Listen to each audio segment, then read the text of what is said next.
Magandang umaga sa ating lahat. Ngayong araw na ito ay tatalakayin natin ang tungkol sa ang kolonyalismo at imperialismo sa Timog at Kanlurang Asya. Ngayon aalamin natin kung anong ibig sabihin ng kolonyalismo. Ang kolonyalismo ay tumutukoy sa pagtatamo ng mga lupain upang matugunan ang layuning pangkomersyal at panreliyon ng isang bansa. Ang imperialismo naman ay tumutukoy sa patakaran ng isang makapangyarihang bansa na palawakin ang kanilang kapangyarihan sa pamamagitan ng pagsakop o pagkontrol sa pangkabuhayan at pampulitikang kaayusan ng isa o iba't ibang bansa.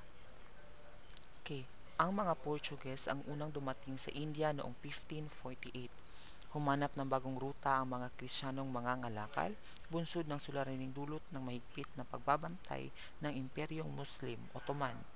Bunga na natuklasang malaking kapakinabangan sa mga lupaing Asyano, nagsimulang magpaligsahan ang mga bansang kaluranin sa pagkakaroon ng maraming kolonya. Ang ibig sabihin ng Imperyong Briton ay kinikilalang pinakamalaking imperyong itatag sa kasaysayan ng daigdig. Ang Madras, Bombay at Calcutta ang mga himpilang kalakalan ng British East India Company.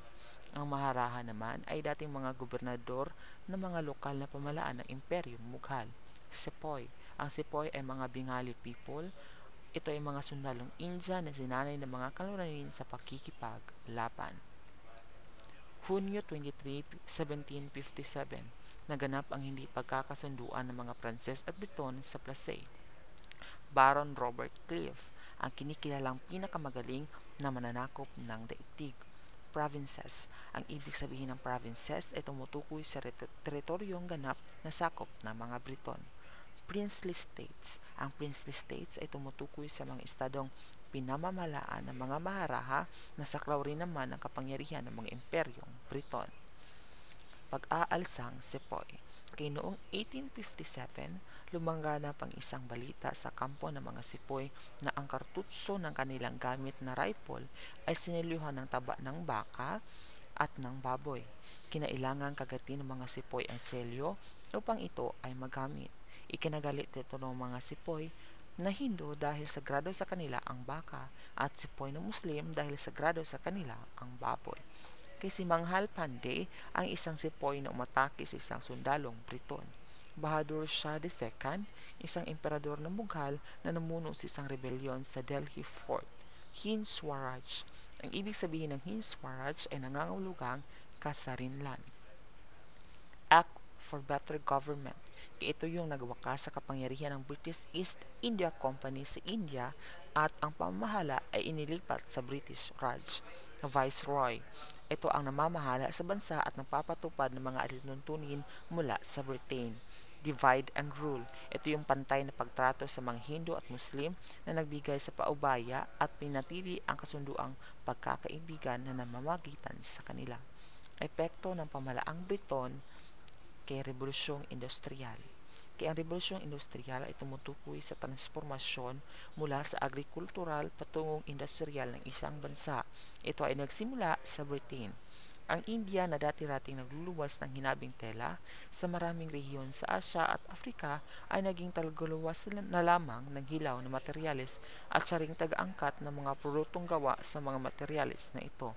Si Cornwallis. Si Cornwallis ang gobernador general ng Britain sa India at nagpasimula ng pirmihang pananahanan o permanent settlement at pagbubuwis ng mga lupaing sakahan sa Bengal at Bihar noong 1793.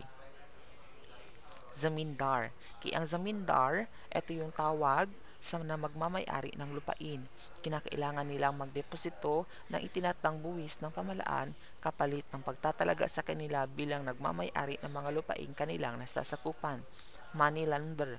Ito yung pangkat ng mga mamamayang nagpapautang ng may mataas na interes.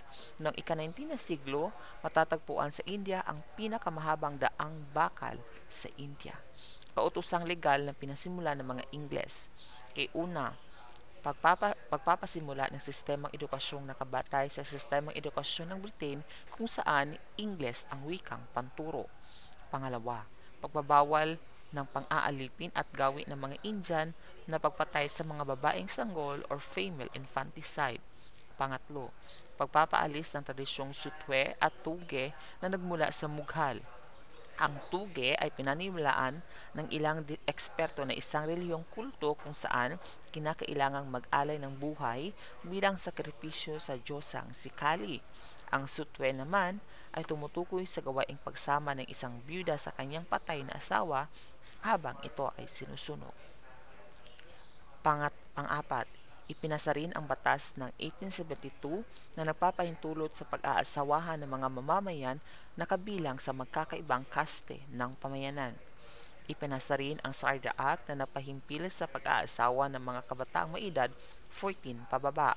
Ipinagtibay rin ang patakaran sa pagtanggap ng mga Indian sa mataas na posisyon sa pamamahala.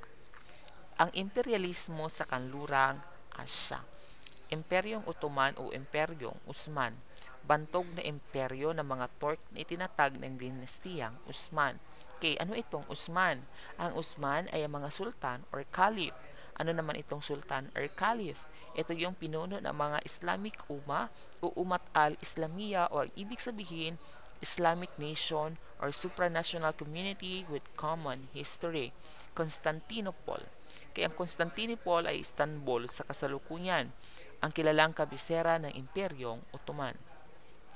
McMahon Hussein Correspondence. K. Serye ng paglilihiman sa pagitan ni na Sharif ng Mecca, Hussein ibn Ali at Sir Henry McMahon. Ito si Sir Henry McMahon, ang British High Commissioner sa Ehipto noong Hulyo 14, 1915 hanggang Enero 30, 1916. Hinimok ng mga Briton ang mga Arab na maghimagsik laban sa Imperyong Ottoman na kaanib ng Germany sa digmaan noong Nobyembre 1914. Sykes-Picot Agreement. Ano naman itong Sykes-Picot Agreement? Ang lihim na kasunduan sa pagitan ng pamahalaan ng Britain at France sa pahintulot at ng Imperyong Russia. Ito ay pinagkasunduan ni na Francis George Picot, isang diplomatikong Pranses, at sa Sir Mark Sykes, isang diplomatikong Briton. Anong ibig sabihin ng spheres of influence? Ito ay tumutukoy sa pantay na parte ng bansang banyaga sa lahat ng karapatan at pribilehiyong pangkalakalang maaring ipagkaloob ng isang bansa. Kasunduang itinakda ng Sykes-Picot Agreement. Una, perpetual maritime truce ng Britain sa mga bansang Bahrain, United Arab Emirates, Muscat at Oman noong 1853. Ito ay itinakda ng British upang mapanatiling bukas ang kanyang ruta patungong India. Pangalawa, kasunduan ng 1892. Pagkakaloob ng mga bansang Bahrain, UAE, Muscat at Oman sa Britain na tanging karapatang bilhin ang anumang teritoryong nais na ipamigay ipagbili ng mga nabanggit na bansa. Pangatlo, kasunduang 1899 at 1916. Pagkakaloob ng mga bansang Kuwait at Qatar sa Britain ng tanging karapatang bilhin ang anumang teritoryong nais na ipamigay o ipagbili ng mga nabanggit na bansa. Pang-apat, sinakop ng Britain ang Aden noong 1893 at itinakda ito bilang base militar. Sa pagkakataong ito, itinakda ng Britain ang isang eksklusibong pakikipagsundo sa mga pinuno ng tribo ng teritoryo at ang Aden ay naging kolonya ng Britain. Kaya anong ibig sabihin ng Levant? Ito ay tumutukoy sa silangang bahagi ng Mediterranean na binubuo ng mga bansang Cyprus, Lebanon, Syria, mga teritoryong Palestinian, Jordan, Israel at katimugang bahagi ng Turkey. Kaya ang Iraq, Palestine, Transjordan ay pinamalaan ng Britain. Ang Lebanon at Syria naman ay pinamamalaan ng France. Si Ibn Saud. Kay si Ibn Saud, ipinalawak niya ang gitnang Arabia hanggang masakop ito ng Arabian Peninsula at itinatag ang kaharian ng Saudi Arabia noong 1932. Buffer states. Kaya ano ibig sabihin ng buffer states? Ang buffer states ay tumutukoy sa isang bansang nagsisilbing hadlang sa pagkakaroon ng tensyon sa pagitan ng dalawang bansa. Ang Afghanistan ay tinatag upang maprotektahan ng India ng kolonya ng Britain laban sa Russia. Upang masiguro naman ang pagkontrol ng mga Briton sa Palestine, sinakop ng Britain ang Egypt na kaalyado ng Palestine. Amir Abdullah. Sino si Amir Abdullah?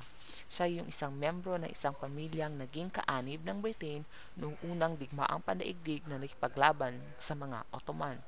Balfour Declaration, isang liham na nagmula kay Arthur Arthur James Balfour. Isinasaad sa liham na ito ang suporta ng pamalaang Briton sa pagtatag ng estado para sa mga Jew sa Palestine. Rothschild. Ang Rothschild ay kilala bilang pinakamaimpluwensyang pamilyang Jew noong ika-19 na siglo. Have a nice day ahead, class, and Happy New Year! This is Sir Mason. Goodbye!